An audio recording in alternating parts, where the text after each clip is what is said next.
for joining us. We begin in Brazil, where 3 days of national mourning started today after the worst air disaster in that country's history.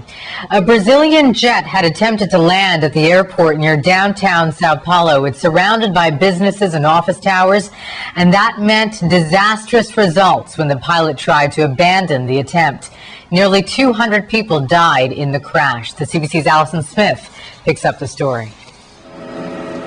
This morning, smoke still drifted from the crash site as rescue teams worked to retrieve the charred bodies of the victims.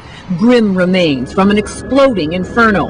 Investigators say temperatures inside the plane would have been a searing 1,000 degrees Celsius. It was raining when the Airbus 320 tried to land. The pilot, apparently aware he wasn't going to make it, tried to abort. Accelerated, pulled up, cleared a fence and highway at the end of the runway, then crashed into a busy cargo depot and a neighboring gas station. Inside the terminal, awaiting families were frantic for information. "It's our family here," this man shouted. "They say they don't have a passengers list. I've been flying for 30 years. How can they not have a passengers list?" this man demanded.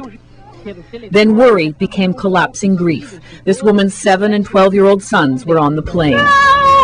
Congonhas is the busiest airport in Brazil, popular, heavily traveled, a convenient downtown location amid the skyscrapers of South America's biggest city. It's also a runway that some say was an accident waiting to happen. Pilots nicknamed it the aircraft carrier. It's short, with no margin of error for big, heavily loaded jets. For a brief time earlier this year, a judge banned landings of some big planes here because of safety concerns. The runway was recently resurfaced, and there was more work to be done. The surface had no grooves. Without that, you can have a very slick surface. Again, I'll make the comparison to a road or a highway, where you can have a thin layer of water on a highway or a road or a runway, and you have the potential for hydroplaning.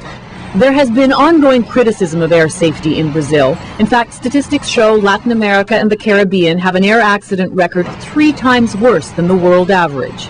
This was the deadliest accident in Brazil's aviation history. Allison Smith, CBC News, Washington.